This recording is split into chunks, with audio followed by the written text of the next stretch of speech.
This is Lou Dobbs Tonight. News, debate, and opinion. Here again, Mr. Independent, Lou Dobbs. No Americans need apply. It's fast becoming corporate America's mission statement and mantra.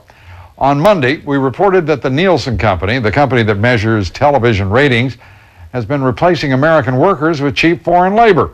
Nielsen, like many other companies before it, is replacing good-paying middle-class jobs and abusing the federal government's H-1B visa program in the process. The biggest users of H-1B visas, in fact, are Indian outsourcing companies.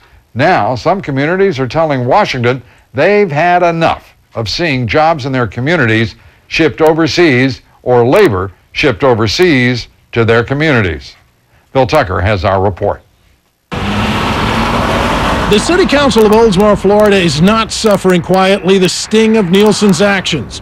The company is taking jobs away from American workers, giving those jobs to foreign workers on guest worker visas, and requiring the fired workers to train them. Most of those jobs ultimately will be transferred out of the country. What Nielsen has chosen to do in exploiting the H-1B visa program by American standards is fundamentally wrong, and it's fundamentally unpatriotic. I am incensed that our government would allow this to happen to the American people. This is all about driving down the wages in this country. To me, it's un-American. Because of the uproar over the outsourcing, Nielsen says it will forego millions of dollars in tax incentives this year. It's been receiving those incentives for the past 4 years. Council members admit there's nothing more they can do aside from express their anger. They are calling on Congress and voters to wake up now. It's a huge issue that's getting worse, especially hitting us at times when the economy is not very good. And so I think Washington, it's not to pass the buck. I wish we had the authority to do something here. And another thing, people need to be calling Senator McCain and Senator Barack Obama, finding out what their stance is on this issue. They're running for the president. They need to find out where they stand. This is important. Our jobs are going overseas. Nielsen acknowledges the losses, but responds by noting that roughly 1,300 jobs will remain in the city. However, critics of Nielsen and Oldsmar are a little leery of any promises or assurances from the company. They point out that Nielsen last October signed a $1.2 billion outsourcing contract for the next 10 years with Tata Consultancy.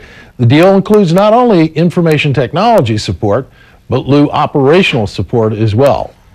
Well, has anybody, considered the fact that Nielsen is a monopoly, with perhaps a minor exception with where Arbitron is a sliver in this country, and we're letting this company operate here with impunity, abusing frankly, our market and our hospitality, and these ignorant so-and-sos are shipping jobs overseas?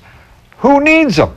Why in the world is Congress not investigating why this company has a monopoly? Why in the world are we permitting such behavior from a company abusing this economy, our workers, in this fashion? Well, that's what every single member of that city council wants to know, Lou, because they point out this is legal, this is within the law, and that Washington has crafted these policies, and they're letting Nielsen do it, and they're angry down in their community. Well, let's be honest. Does Washington even know what the heck? I don't think so, no. Where the heck are the Congress? Let's get with the congressman from that district and the senators from that state, and let's find, that would be Martinez and Nelson, and find out exactly what they're doing, because if they're going to just simply turn a blind eye to this kind of behavior, the country, the state of Florida, is lost. I mean, it's an absurdity to tolerate this kind of corporate behavior, period. Bill, if you will do that tomorrow, we would appreciate it. Absolutely. I know Nielsen would appreciate it. Thank you very much. Bill Tucker. Well, a group of Indian politicians is making its preference in our presidential race known. They are, by the way, for Senator Obama. The group has organized an 11-day religious ceremony for Senator Obama's success. The group is also planning to send Senator Obama a lucky charm, a 2-foot-tall gold-plated idol. It's an idol of Hanuman, one of the most popular and heroic gods in Hinduism. Senator Obama says he'll try to keep jobs in this country, but, quote, "We live in a more competitive world, and that is a fact that can't be reversed." And that's the kind of wisdom that I'm sure will be appreciated in India, if not particularly, embraced in this country. try again, Senator Obama. How about you, Senator McCain? Why don't you step up, both of you say what you think about having good-paying, middle-class jobs in this country. Where does the worker really fit into your grandiose plans for the future of this nation, gentlemen? Got the guts to tell us? I doubt it, but we'll look forward to your response. Up next, the author of an important book, A Government Ill Executed.